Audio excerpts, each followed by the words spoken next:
እጅግ ያሳዝናል። ገና ተጫውታ ያልጠገበችው ታዳጊ ብላቴና ላይ ካሜራ ደቅነው የፈጸሙት ወንጀል ለማመን ይከብዳል።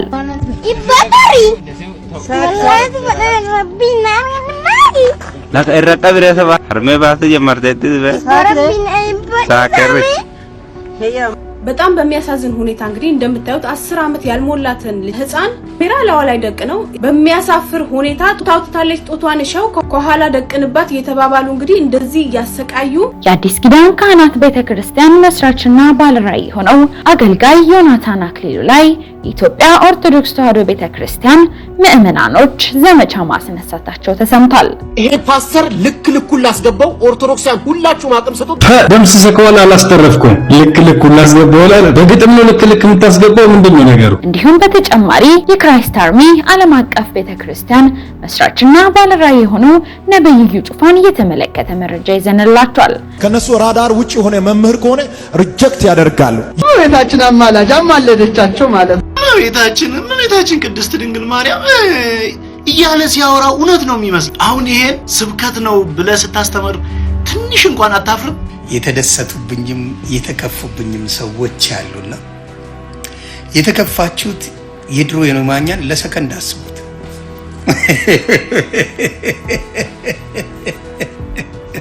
እኔን ስትሰድበኝ እንደነበረው መንገደኛ ሁሉ ሲሰድብ እንደ ድሮ ዝም ትላለህ ወይ?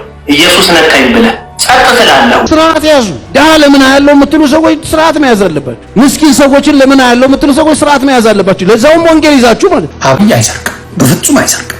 በሌላ በተደረጉት ነገሮች ባለመግባባት የጠፉ ህይወቶች ሊኖሩ ይችላሉ። ምን ይኖራል? ሰላም ጤና ይስጥልን ቤተሰቦቻችን፣ የሮማንስ ሮድ የዩቲዩብ ቻናል ነው። በቻናላችን አዳዲስና ወቅታዊ ትኩስ መረጃዎችን ይዘንላችሁ መጥተናል። እስከ መረጃው ፍጻሜ አብራችሁን ቆዩ።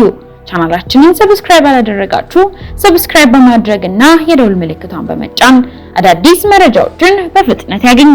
ቪዲዮአችንን ለሌሎች ሼር በማድረግ ቤተሰባዊነቱን ያጠናክሩ።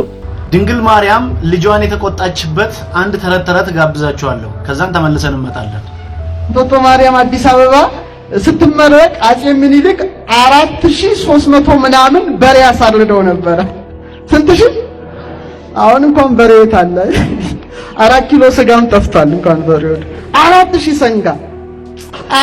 ሰንጋ እግዚአብሔር ያሳያችሁ። ጠጁ ደግሞ በመዋኛ ገንዳ ይፈስ ነበር። በምን ገንዳ?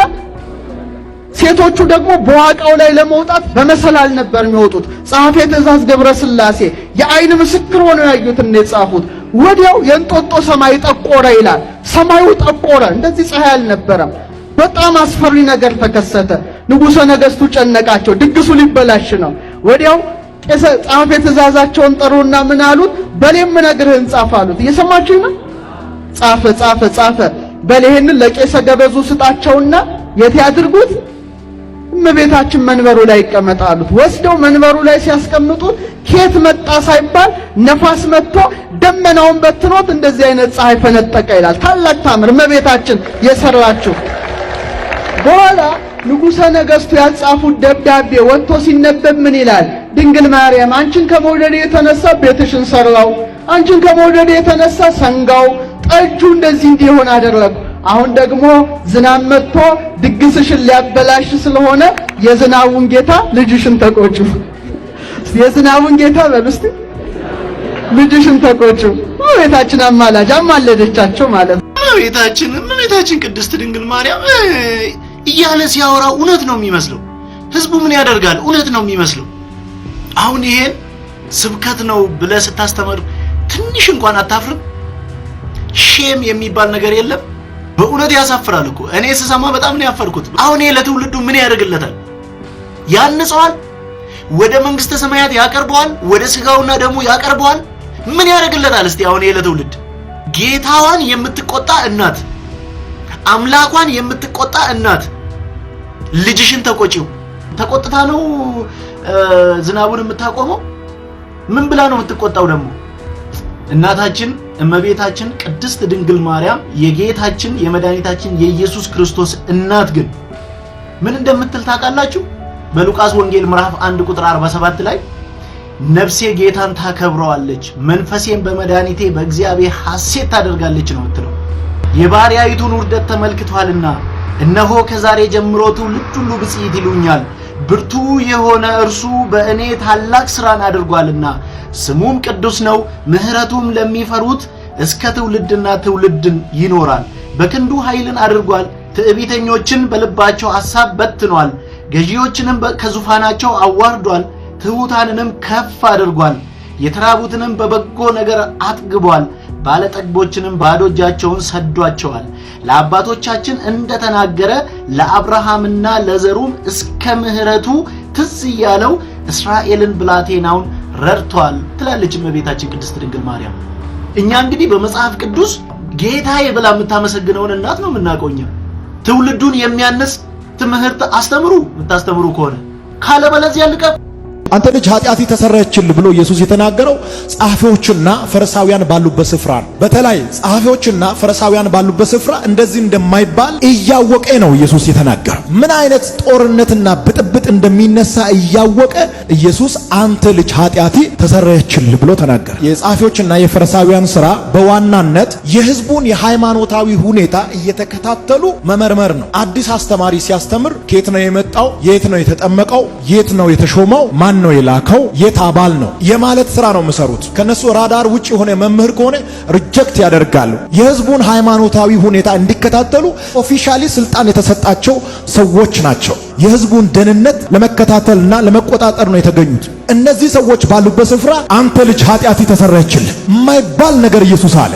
እንደሚያስቆጣቸውና እንደሚናደዱ ያውቃል። ስለ ፈሪሳውያንና ስለ ጸሐፊዎች መጽሐፍ ቅዱስ በሚያስቀምጠው ልክ አስቀምጬ ማለፍ እፈልጋለሁ። ግብዞችና ተቾች እንደሆኑ የእግዚአብሔር ቃል ይናገራል። እየተከታተሉ የኢየሱስን አገልግሎት መተቸት ነው። ፈውሱን ይተቻሉ ግን አይፈውሱ። ትምህርቱን ይተቻሉ ግን አያስተምሩ። ምልክቱን ይተቻሉ ግን ምልክት የላቸው። ኦፊስ የሌለውን አገልግሎት ያገለግላሉ። የትችት ኦፊስ የለም። ፈውሱን መተቸት ብቻ ሳይሆን የፈወሰበትን መንገድም ይተቻሉ። ንግግሩን ብቻ ሳይሆን የተናገረበትን መንገድ እየመዘዙ ይተቻሉ። ሊተቹ እንዳሉ እያወቀ ኢየሱስ የማይወዱትን ነገር ተናገረ። አንተ ልጅ ኃጢአት ተሰረየችልህ። ምን ታመጣላችሁ? ኮምፐርት እንደማይሰጣችሁ አውቃለሁ። አይናችሁ ውስጥ እንደምጥምጣ እንደሚያቃጥላችሁ አውቃለሁ። ግን እንዲህ እያላችሁም ስሙ፣ ኃጢአትን ያስተሰረይ ዘንድ ለሰው ልጅ ስልጣን እንዳለው እንድታውቁ ነው ያለ። እናንተ የዮሴፍ ልጅ እያላችሁ ትጠሩኛላችሁ፣ እኔ ግን ተራ የአይሁድ ወጣት እንዳይደለሁ ኃጢአት ለሰበራቸው ሰዎች ይቅርታን መስጠት እንደሚችል ታውቁ ዘንድ ዛሬ ምልክት ታያላችሁ አላቸው። ትኩር ብሎ አየና ሽባውን ሰው አንተ ልጅ ተነሳና አልጋህን ተሸክመ ሂድ። የሚቅሙና የሚያጨሱ ሰዎች አንድ ቀን ይድኑ ይሆናል።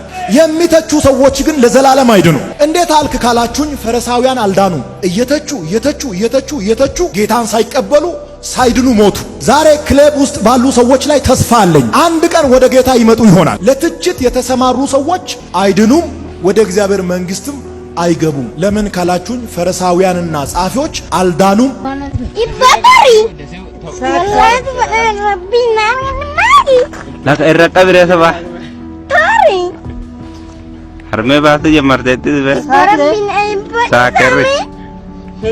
በጣም በሚያሳዝን ሁኔታ እንግዲህ እንደምታዩት 10 ዓመት ያልሞላትን ህፃን ካሜራ ላዋ ላይ ደቅነው በሚያሳፍር ሁኔታ ጡታውታለች። ጡቷን ሸው ከኋላ ደቅንባት እየተባባሉ እንግዲህ እንደዚህ ያሰቃዩ መግቢያ መውጫ የሚያሳጡ አሳፋሪ ሰዎች እየተበራከቱ ነው። ፊታቸው እየታየ ስለሆነ እባካችሁ ሼር እያደረጋችሁ አካባቢ ላይ ላለ ህግ አካል እንዲቀርቡ እባካችሁ ድርሻችሁን ተወጡ። አረ እንዴት ተጨቃክነናል። እቺ ልጅ እንደዚህ እየተሰቃየች ልቀቀኝ እባክህን ፈጣሪን ፍራ እያለችው ከካሜራው ጀርባ የሴት ድምጽም ተሰማል። ለህግ አካል መቅረብ አለባቸው። ሴቶች እህቶቻችን በሚያሳዝን ሁኔታ በየቦታው ወድቀውና የማይሆን ላይፍ ላይ ራሳቸውን እያገኙ ያሉት በእንደነዚህ እንስሳ ሰዎች ነው። ስለዚህ ፊታቸው ስለሚታይ ሼር እያደረጋችሁ አካባቢ ላለ ህግ አካል እንዲደርስ አንተም አንቺም ይሄ ፓስተር ልኩን ላስገባው ኦርቶዶክሳን ሁላችሁም አቅም ሰጡት። ለ50 ሰው ሼር አድርጉልኝ። ሙሉ ተመልከቱት። ቢያንስ አንድ ደቂቃ ብቻ አዳምጡት። አባቶቹ ገብቷቸዋል። የቀሩት ቲክቶከሮቹ ናቸው። ለነሱም ይገለጥላቸዋል። በረዘው ኛ ቲክቶከሮች ጳጳስ ተከትለን እምነት የምንቀይር ለወዳችን ብለን ማርያምን የምንክድ ለገንዘብን ብለን እምነት የምንቆምር አይደለንም። እኛ ኦርቶዶክስ ለዘላለም ትኖር በደሙ የቆመች ውባ ሃይማኖቴ ኢየሱስን መስበክ ገነት ናት እምነቴ። እኛ ቲክታከሮች የቆምነው በክርስቶስ ደም ነው፣ በእመቤቴ መልጃ በፍቅሯ ሂሳብ ነው። እኛ እምነታችን ኦርቶዶክሳዊ ነው።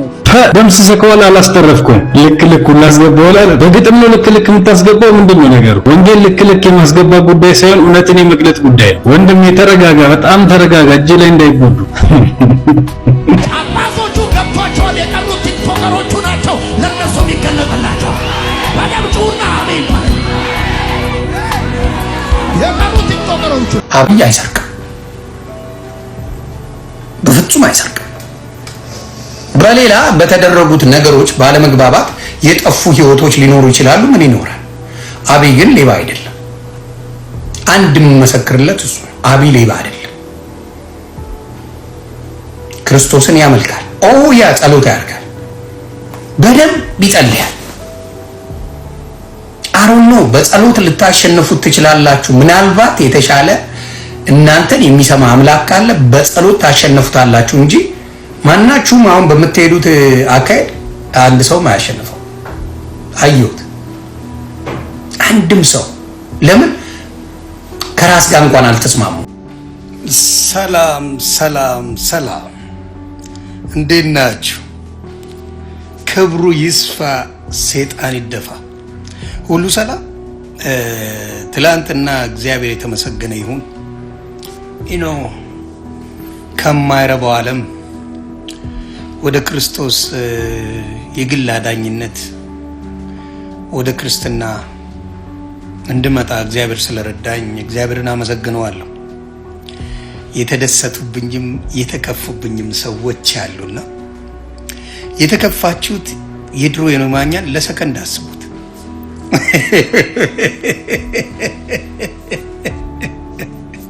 የተከፋችሁብኝ የድሮ የኖማኛን አስቡት። በቃ ያ በሲኦል የሚኖረው እንደፈለገ ማንንም የሚዘረጥጠው እንደፈለገ የሚናገረው ከመንግስት እስከ ግለሰብ እስከ ሃይማኖት እስከ ምን የሚገባው ዮኒ ማኛን አስቡትና በጌታ ፍቅር ያለውን ዮኒ ማኛን ደግሞ አስቡት።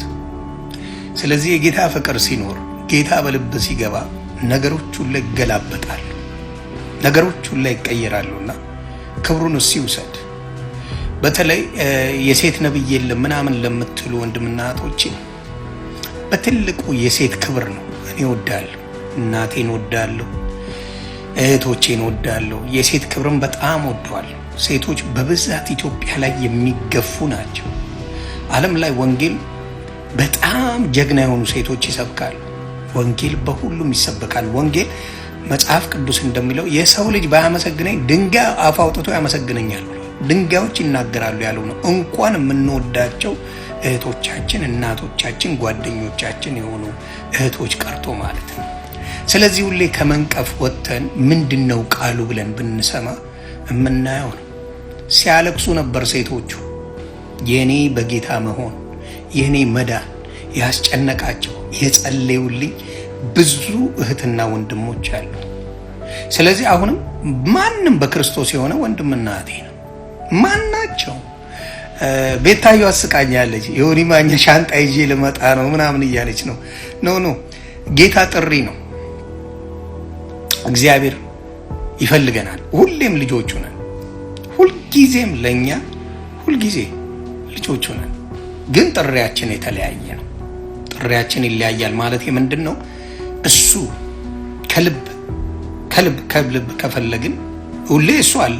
እኛ ከልብ ወደ እሱ ከሄድን ተቀባያችን።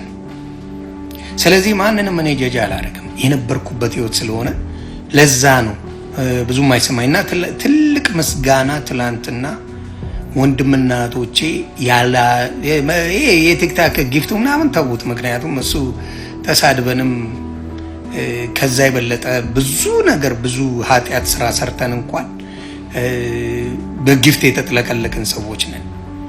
ግን በክርስትና ህይወት ሆኜ የሆንዬ ተባረክ ለማለት የሆነች ነገር ሲያደርጉ ታይቶ ትንሽ የተደነጋገጡ ሰዎች አሉ። አትደንግጡ። ጌታ ከዚህ በላይ ያደርጋል።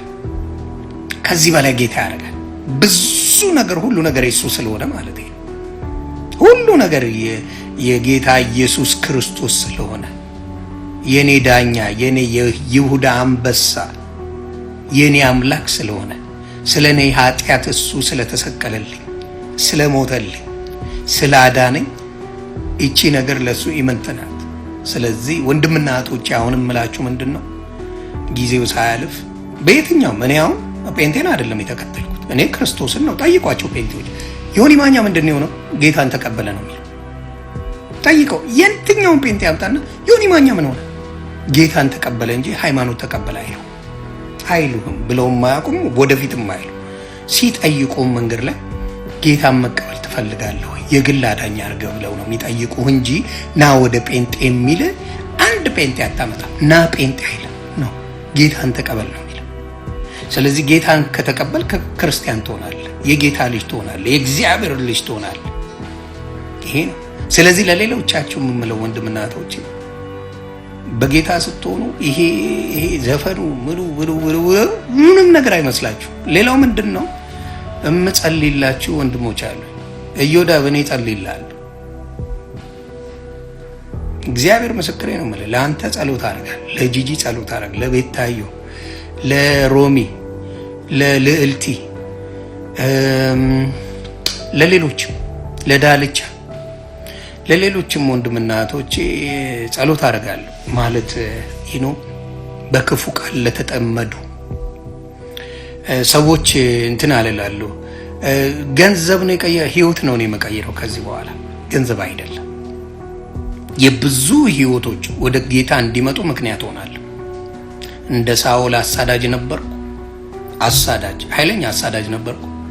አሁን ደግሞ መልሼ የክርስቶስን ህይወት በመስጠት ብዙዎቻችሁን ሰላማችሁን ሰጣችኋለሁ። በእግዚአብሔር ፍቃድ በእኔ አይደለም። ስለዚህ እያንዳንዳችሁ ወንድምና እህቶቼ በጌታ ደስ ይበላችሁ፣ አትከፉ። ኢየሱስ ጌታ ነው ሲባል አትደንግጡ። የሆነ የኩርፊያ ስሜት ከተሰማ ኢየሱስን አትወደው። የኩርፊያ ስሜት ኢየሱስ ጌታ ነው ስለ የኩርፊያ ስሜት የቅሬታ ስሜት ካለ ለብቻው የግል አዳኝ አድርጋ አልተቀበልከው። ስለዚህ እሱ ላይ ስሩ እላለሁ። ሰላማችሁ ብዝት ይበልልኝ። ለእህትና ወንድሞች ለእህቶቼ መልካም የእናቶች ቀን።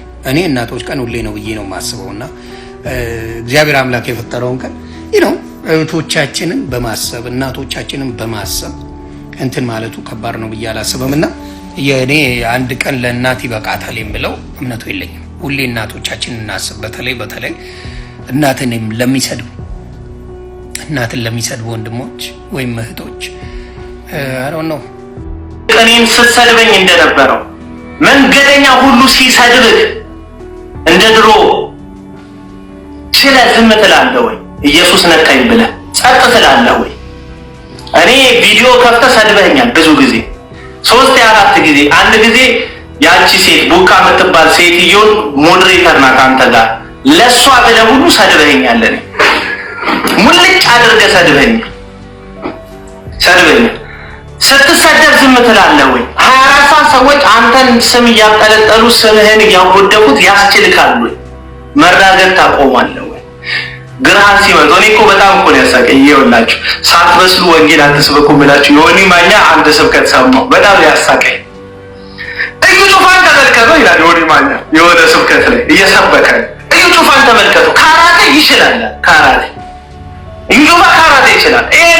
ምንም ሳያደርግ ነካለ ብትለው በጫማ ጥፊ ይላል። እንደ ድሮ ጴንጤ እንዳልመስልሃል። እኔ አሁን በደንብ ነው ቴኳንዶ የምችለዋል። ሰዎችን መጥቻ ልናገር እንጂ ጫፌን እነካለሁ ምናምን መንገድ ላይ አግኝቼ እንትን እላለሁ ብትለኝ በጫማ ጥፊ ነው የምልህ።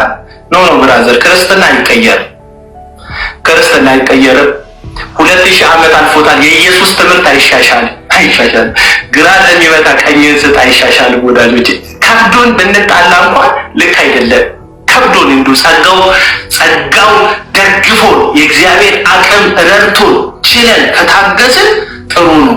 ይሄ ነው ክርስትና ማለት። ሲመቱን ብንታገስ፣ ሲጠሉን፣ ሲገፉን፣ ሲሰድቡን ብንመርቅ፣ የሚያሳድዱን ሰዎች ብንጸልይ ይሄ ክርስትና ነው። ጸጋው ቢበዛልን። አሁን ግን ምን እያለን ዮኒ ማኛ አዲስ ክርስትና ጀምሯል። መተሳፈጣሉ በተለይ በጫማ ጥፊ ነው የምልህ። አየህ አሁን የምጠይቀው ኢየሱስን አምናል፣ ኢየሱስን ተቀብያለሁ ብለህናል። ስርዓት ያዙ። ድሃ ለምን ያለው የምትሉ ሰዎች ስርዓት መያዝ አለባችሁ። ደካማ ለምን ያለው የምትሉ ሰዎች ስርዓት መያዝ አለባችሁ። ኃጢአተኛ ለምን አያለው የምትሉ ሰዎች ስርዓት መያዝ አለባችሁ። ምስኪን ሰዎችን ለምን አያለው የምትሉ ሰዎች ስርዓት መያዝ አለባችሁ። ለዛውም ወንጌል ይዛችሁ ማለት ነው። የደከሙ ሰዎች፣ የሳቱ ሰዎች፣ የሆነ ነገር ውስጥ ያሉ ሰዎችን ለምን አያለው የምትሉ ሰዎች ስርዓት ምንድነው ካላችሁ ይሄው ስርዓቱ ይሄ። ለምንድነው ይሄን የምትነግረን ፓስተር? እንዳትበድሉት፣ ጌታ የሞተበትን ጉዳይ አጨማልቃችሁ እንዳትበድሉት፣ ጌታ ክብሩን ጥሎ የወረደበትን ምክንያት ነካክታችሁበት እንዳትበድሉት፣ የሞተበት ጉዳይ ላይ ቀልዳችሁ እንዳትበድሉት ስርዓት መማር አለበት። ኢየሱስ ክርስቶስ ለሰዎች ሁሉ ነው የሞተው። ኢየሱስ ክርስቶስ ኃጢአተኛ ነው መሬት ላይ ያስመጣው። እኛ ለኃጢአተኛ ያለን ምልከታ ለሰዎች ያለን ምልከታ መስተካከል አለበት። የምትኖሩት ኑሮ ከሰዎች ጋር ያላችሁ ኑሮ ከሕግ ጋር ያለው ጋራ ሕግ የሌለው ጋራ ኃጢአተኛው ጋራ ወደቀ የምትሉት ጋር ምናምን ያላችሁ ህይወት ማህበራዊ መስተጋብራችሁ ከክርስቶስ ጋር ያላችሁን ቁርኝት አንደኛ ማሳያ ነው። ከክርስቶስ ጋር መኖራችሁ ማሳያ ምልክቱ ኑሯችሁ። ስለዚህ ከደካማ ጋር እንዴት ናችሁ? ከብርቱ ጋር እንዴት ናችሁ? ከሚያምነው ጋር እንዴት ናችሁ? ከማያምነው ጋር እንዴት ናችሁ? የህይወታችሁ በስርዓት የተቃኘ ነው ወይ? ለእግዚአብሔር ክብርና ለሰዎች ጥቅም በሚሆን እውነት ላይ የተቃኘ መሆኑን ቼክ አድርጉ። ተሰብስበን ድነን የመጣን ሰዎች በብሔር ተደራጅተን፣ በሀብት ተደራጅተን፣ በገንዘብ ተደራጅተን፣ በእውቀት ተደራጅተን የራሳችንን ቦክስ ሰርተን ይሄኛው አይመጥነንም ይሄ በጣም ሩቅ ነው፣ ከክርስትና ሩቅ። አሁን ስለማይ አንዳንድ ሲብተሞች ስለማይ ሀገሩ ላይ አሉ በክላስ የተደራጁ ሰዎች ነው። ይሄ ለእግዚአብሔር ክብር ነው። አንካሶች፣ አይነ ስውራን፣ ሽባውን እነዚህ ሰዎች ምንድናቸው? በበሽታቸው ምክንያት እርኩስ የተባሉ ኃጢአተኞች፣ የኃጢአት ውጤት ላያቸው ላይ ያሉ ሰዎች የተሰበሰቡበት ቦታ። ለምንድን ነው እዛ የተሰበሰቡት? አንድ ውሃ አለ፣ ቤተሳይዳ የሚባል መጠመቂያ፣ 5 በሮች አሉት። ወደዚህ ውሃ አልፎ አልፎ የሚመጣን ፈውስ ፍለጋ አልፎ መልአክ ብቅ ሲልና የአልፎ ፈውስ በቃ አሉ። እዚህ ውስጥ መልአክ የሚመጣው ወዴት ነው? ወደ ውሃው ነው የሚመጣው። አሁን ይኸውልህ ራሱ የህይወት ውሃ ነው። የጠጣው ማይጠማበት፣ የጠጣው የሚረካበት፣ የጠጣው ከሆዱ የህይወት ውሃ ወንዝ የሚፈልቅበት። ይኸውልህ ያኛው ውሃ ከመልአክ ጋር ሲገናኝ ባይዘው እኔ ይገርመኛል። የቤተሳይዳ ፈውስ እኮ ታውቃለህ ህጉ ላይ የለም፣ ስክሪፕቸራል ማረጋገጫ የለውም። ሰው ስለተፈወሰበት ብቻ ነው የተቀበለው። ቤተሳይዳ ሲፈውስ መልአክ ነው ብለው ተቀበለው። ኢየሱስ ሲፈውስ ግን እግዚአብሔር ነው ብሎ መቀበል አቃተው። እነዚህ ሰዎች የሚጠብቁት ሁሉም አይናቸው ወደ ውሃው ነው። ኤቭሪባዲ በሽተኛ ነው። ወደ ውሃው መልአክ የሚልከው ራሱ በዚህ ጋር ነው። አሁን ይኸውልህ ወደ ኢየሱስ መጥቶ አይደለም፣ ኢየሱስ ነው ወደ እነሱ ሄደው። አይሁድ እኮ ድግስ ላይ ናቸው። እዛ እየተበላ እየተጠጣ ፌሽታ ነው። እነዚህ ጋር ሰው አይመጣም፣ ኢየሱስ ብቻውን መጣ። ማንም የበዓል ቀን ይሄን ሰፈር አይፈልገው። መጣ። የመጣበት ሰፈር አይነ ስውር፣ አንካሶች፣ ሽባ የተሰበሰበበት። ይሄ ማለት እናንተ በሽታቸውን ብቻ እንዳታዩ፣ የበሽታው ማን ነው ኃጢአት የሰራው አላሉ። አይነ ስውር ዮሐንስ 9 ላይ የኃጢአት ውጤት ናቸው እነዚህ ሰዎች ጠቅላላ። ባለፈው ብያቸዋለሁ። ፈሪሳውያን ሲፈልጉት ሰማርያ ሄደ አንዲት ሴት ፍለጋ። አሁንም እዛ በዓል ነው፣ ድግስ ነው፣ ይፈልጋል እኮ እሱ። ሁሉ በየቤታቸው ይጠሩታል እኮ። እሱስ ቤተሳይዳ ሄደ። በሽተኞቹ ከበሽተኞቹ መካከል አንዱ የኢየሱስን አቴንሽን ይዞ እና ያ ሰውዬ ቀጥታ ኢየሱስ ወደሱ የሄደው 38 ዓመት የተኛ ሰው። እድሜው ስንት እንደሆነ አይታወቅ፣ ግን አንድ ነገር እናውቃለን፣ 38 ዓመት ተኝቷል ይሱ እና ሲሄድ ከሁሉም ይሄን ሰውዬ የመረጠበት ምክንያት ረጅም ዓመት እንደዚህ እንደሆነ አውቆ ይላል። ይሄ አምላክነቱ ስለ ሰው ልጆች ማንም ሊነግረው አያስፈልግም ነበር፣ እርሱ ራሱ ያውቃቸው ነበር ይላል። እርግጠኛ ነኝ እኔ እዛ ካሉት ሰዎች ጠቅላላ ረጅም ዓመት እዛ የተኛው እሱ ነው እና 38 ዓመት ሙሉ አልፎ ሲመጣ የዳኑ ሰዎች አሉ። አልፎ በሚመጣው ፈውስ የዳኑት ሁሉ ይህን ሰው ያውቁታል። ከዚህ ቦታም ድነው የሄዱት ያውቁታል። አሁን የተኙትም ያውቁታል። ምንም ነገር የኔ ጌታ ያለ ዓላማ ያደርግ ወደዚህ ሰው የመጣውታል። ይሄን ሁሉ ሰው ልፈውስ ነው። ከአገር መካከል የተበላሸ ታሪክ ያለው አንተ ጋር የመጣው አገር በአንተ ሊቀይር ነው። ዋይ ለምን እኔ መረጥ? ለምን አንተ መረጥ? you think you are the best? you think የተሻል? እግዚአብሔር በመረቱ ባለጠጋስ ነው። ከወደደን ከታላቅ ፍቅሩ የተነሳ እሷ ጋር ብሄድ ማንም አያየኝም፣ እዛ ጋር ብሄድ ጡንቻ አይታይም፣ እዚህ ጋር ብሄድ እጄ አይታይም፣ እዚህ ጋር ሄዳለሁ። የቱ 38 ዓመት የደቀቀ ሰው ጋር። አረ የሆነ ሰውማ ዛሬ በህዝብ መካከል መከራውን አራግፎ ይራመዳል። ኢየሱስ ወደ አንቺ ነው የመጣው እና እኔ መጣሁት አለ። እኔ መድኃኒት ለታቅሙ ነው የመጣሁት። ስለዚህ ኢየሱስ ቤተ መቅደስ አልነበረም፣ ቤተ ሳይዳ በሽተኞች አሉበት። ቢሄድ የተሰበሰቡ ሰዎች ምን አይነት አይነ ስውር፣ አንካሳ፣ ሽባ፣ ታማሚ እነሱ መሀል ከነሱ መካከል መሄድ የማይችሉ ተነስታ ሂድም ቢባል 38 ዓመት ባለመሄድ ረስቷል። እንደ ሕፃን ልጅ ነው ዳዴ የምታስበው። 38 ዓመት ከተኛ በኋላ ተነስተ ሂድ ከባድ። ቀኑ ደግሞ የሰንበት ቀን የሚረዳው ዘመድ እንኳን ስራ የማይሰራ አገላብጡኝ ቢል ስራ ይሰራል።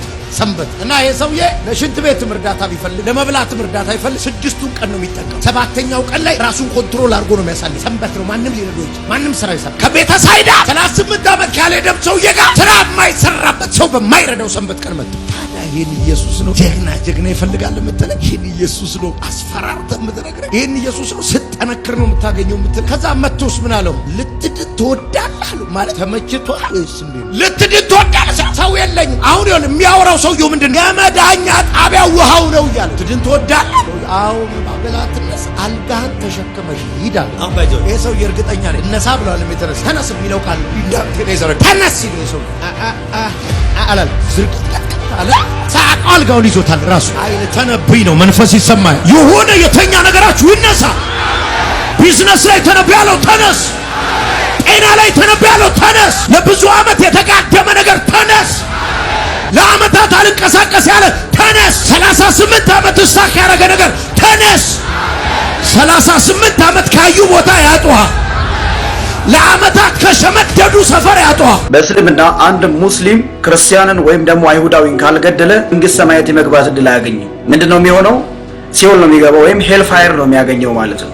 እስኪ እንዴት አድርጎ ነው አላህ ለአንድ ሙስሊም ቤዛ አድርጎ ወይም ደግሞ አንድ ሙስሊም ክርስቲያንን ወይም አይሁድን ገለው መንግስት ሰማያት ወይም ደግሞ ፓራዳይስ የሚገባው የሚለውን አሳያችኋለሁ። እስከ መጨረሻው ከኔ ጋር ቆዩ። በደንብ አድርጋችሁ መቶ ጊዜ ኮፒ ሊንክ አድርጉት። ያንን አካውንት እንግዲህ አስጠፍተውብኛል፣ መልሼ ማግኘትም አልቻልኩም። ለማንኛውም ግን እስኪ ይህንን በደንብ አድርጋችሁ ወገኖች በደንብ ትውልድ ይዳንበት መቶ ጊዜ በታማኝነት ኮፒ ሊንክ አድርጉ። ወይ በደንብ ከላይ ተመልከቱ። ሪያድ አሳሊን 432 ላይ እንደዚህ ይላል። አቡ ሙሳ አላጀር እንደዘገቡት የአላህ መልእክተኛ እንዲህ ብለዋል። ፖሊስ በሳቸው ላይ ይሁንና በትንሣኤ ቀን አላህ ወይም በቂያማ ቀን ማለት ነው አላህ ለእያንዳንዱ ሙስሊም አይሁዳዊ ወይም ክርስቲያን ለሆነ ሰው አሳልፎ ይሰጣል። እናም ይህ የገሃነም እሳት ቤዛችሁ ነው ይላል። ማነው? የገሃነም እሳት ገሃነም እንዳይገቡ። ምክንያቱም ብዙዎቹን ለገሃነም ፈጠርን ነው የሚለው አላህ ራሱ በቁርአን ብዙዎችን ለገሃነም ፈጠርን። ተመልሶ ደግሞ እዚህ ጋር ቤዛ አድርጎ የሚሰጣቸው ክርስቲያኑን ወይም አይሁድን ሲገሉ የመንግስት ሰማያት ተስፋ አላቸው ወይም ፓራዳይስን ይወርሳሉ ማለት ነው። ተጨማሪ አዲሶችን ሰጣቸዋለሁ። አብራችሁን ቆዩ። ሱራ 7:179 ላይ እንደዚህ ይላል። ከላዩት ከጋኔንም ከሰዎችም ብዙዎች ለገሃነም በእርግጥ ፈጠርን።